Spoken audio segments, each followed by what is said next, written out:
Bueno chicos, buenos días. Esta es la última sesión ya de la primera unidad.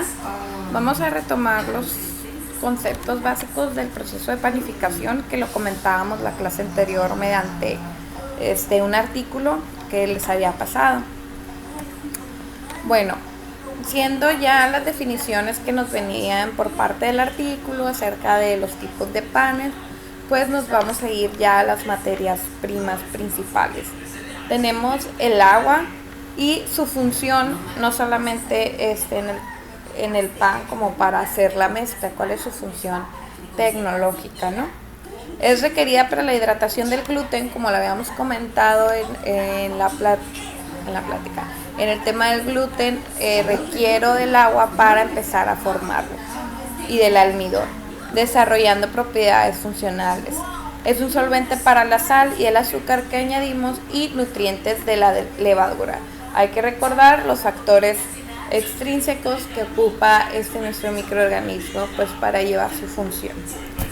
Luego, en segundo punto tenemos la levadura, la cual mediante la fermentación va a producir el gas, el dióxido de carbono, que va a ser el que imparta el volumen al pan. También contribuye al aroma por la generación de alcoholes, ácidos y ésteres.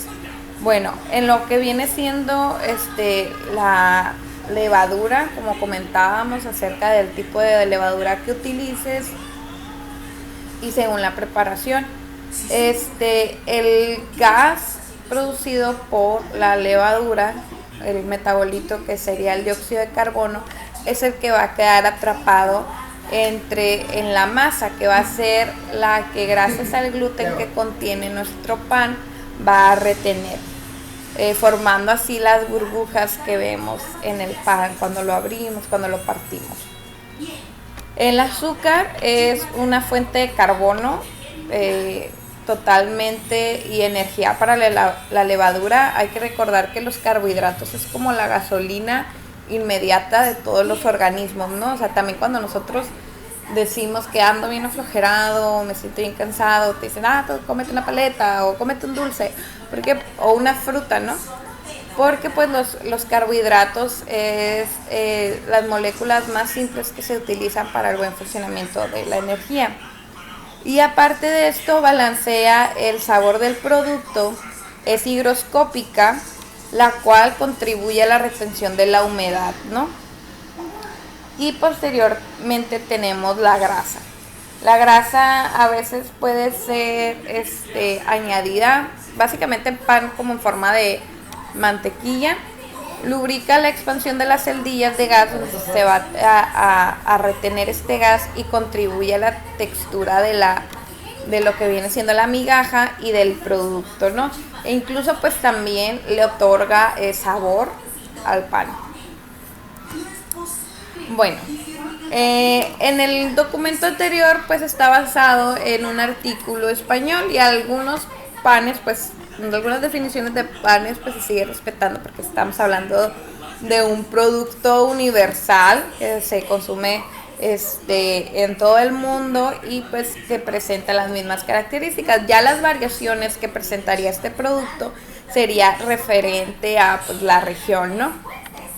Pero nosotros aquí en México, y teniendo en cuenta la norma que rige este tipo de producto, que es la que está abajo, la 147, nos dice primero la definición de la harina y ya nos permite o nos da la composición de las harinas panificables, ¿no? Estamos hablando pues de pan. Entonces ya nos habla de una humedad, de proteínas, almidón, cenizas, materias grasas, azúcares fermentables, materias celulósicas y ya algunas enzimas y vitaminas.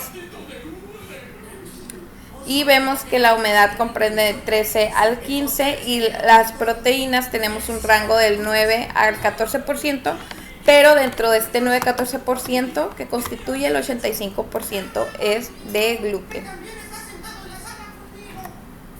Bueno, y ahora las grandes definiciones que tengo, pues el pan blanco y el pan de harina integral. El pan blanco es el que resulta de hornear una masa obtenida de harina fermentada por acción de leudante, agua y sal, acondicionadores y mejoradores de masa, adicionado o no de aceites y grasas comestibles como leche, otros ingredientes y aditivos para alimentos.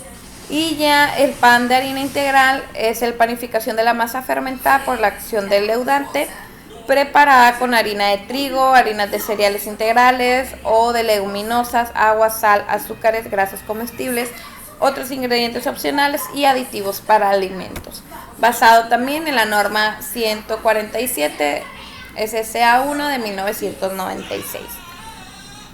Bueno, en cuestión de la fermentación, como ya la habíamos platicado, esta fermentación es una fermentación alcohólica que se lleva por la acción de las levaduras, que son las que añadimos, en la cual van a transformar los azúcares fermentables en etanol, dióxido de carbono y algunos productos secundarios.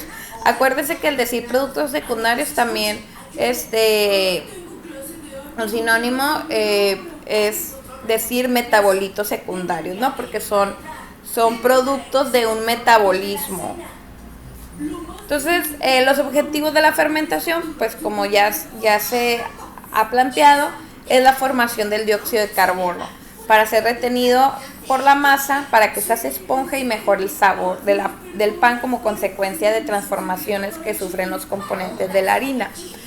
En la fermentación, pues va relacionado con los factores externos que estemos manejando, como pues la temperatura y ya los ingredientes que estemos manejando, ¿no? Como lo miramos, la materia prima, la disposición de azúcares fermentables, la humedad, etcétera. Ahorita en la definición de pan blanco y pan harina nos decía que el pan era el resultado de la masa fermentada por acción de leudante. Bueno, ¿qué es un leudante? Los leudantes, o también llamados agentes gasificantes, son aquellas sustancias capaces de producir o incorporar gases en productos que van a ser horneados, con el objetivo de aumentar su volumen y producir cierta forma y textura en su masa final. En la industria, pues se maneja tanto el leudante biológico, que vendría siendo la levadura, ese sería nuestro leudante biológico, y los leudantes químicos, los que conocemos comúnmente como el bicarbonato de sodio y el polvo para hornear. Cuando un pan no es fermentado, se sustituye por el bicarbonato de sodio o el agente leudante biológico, lo sustituimos por el químico. ¿Por qué? Porque a lo mejor es la formulación del pan o cualquier otro factor externo, ¿no? Estos leudantes químicos pues hacen su acción en base a una reacción química. El bicarbonato de sodio, como conocemos, es una base a la cual añadirlo a esta masa va a relacionarse con algunos ácidos. Casi siempre cuando se usa el bicarbonato de sodio se añade algún ácido alimentario para que reaccione y haga la reacción ácido-base, que va a ser una acción de neutralización, y obtener como resultado la formación del dióxido de carbono. Claro, se forman otros compuestos como sal y agua, pero nuestro principal objetivo es formar el dióxido de carbono para que así igual la masa se infle y se esponje, siendo pues esta la fuente leudante químico y no el biológico como es la levadura. Y también el siguiente, que comúnmente lo conocemos como el polvo para hornear o lo conocemos como la marca, ¿no? El Royal.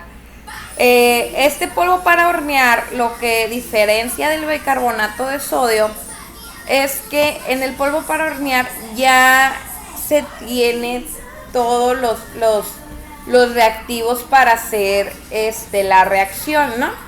Y obtener nuestro producto del dióxido de carbono. En el polvo para hornear igual es una reacción entre ácido y base, que como dice ya está en su contenido. El polvo para hornear, su composición ya tiene algunos ácidos y algunas bases, que ya al mezclarse y junto con el agua va a formar el dióxido de carbono. Todo esto para hacer la consistencia y textura del pan, fuera de añadir un leudante biológico. Y por otra parte, no lo tengo en diapositiva, pero algo que es muy conocido ahorita o de un cierto tiempo para acá, tiene una pequeña moda, por decirlo así, es la masa madre. Pan hecho de masa madre. Esto de la masa madre realmente nada más es una masa fermentada, ¿sí? O sea, fermentada por levaduras, pero nosotros ya no controlamos tanto lo que vendría siendo la cuestión biológica. ¿A qué me refiero que ya no controlamos tanto la cuestión biológica? Nosotros en el pan normal, panificable, fermentado, pues añadimos, ¿no?, la levadura, añadimos una cierta cantidad, etcétera. Pero en la masa madre se deja fermentar, como quien dice, con levaduras que se tengan a lo mejor en el entorno. ¿Cómo decir? Es como el entorno, o sea, como si yo dejara la masa destapada y a ver con qué se fermenta, ¿no? El caso es que sí se llega a una fermentación y pues como tiene una diversidad de microorganismos, pues tanto el aroma, sabor, las características organolépticas son un poquito mejor, y aparte de que ya partirías, ¿no?, de un contenido biológico para realizar otro pan, y pues la textura, por decir así, no se perdería. Pero básicamente es el secreto de las masas madres, no tienen nada de complicado, simplemente es dejarlas fermentar. Entonces, esto hasta aquí llegaría en parte la presentación, pero van a tener una actividad con referente al tema de elaboración de tortillas. Entonces, va a estar en Google Classroom y pues dispuesta para hacerse. Gracias, chicos, nos vemos.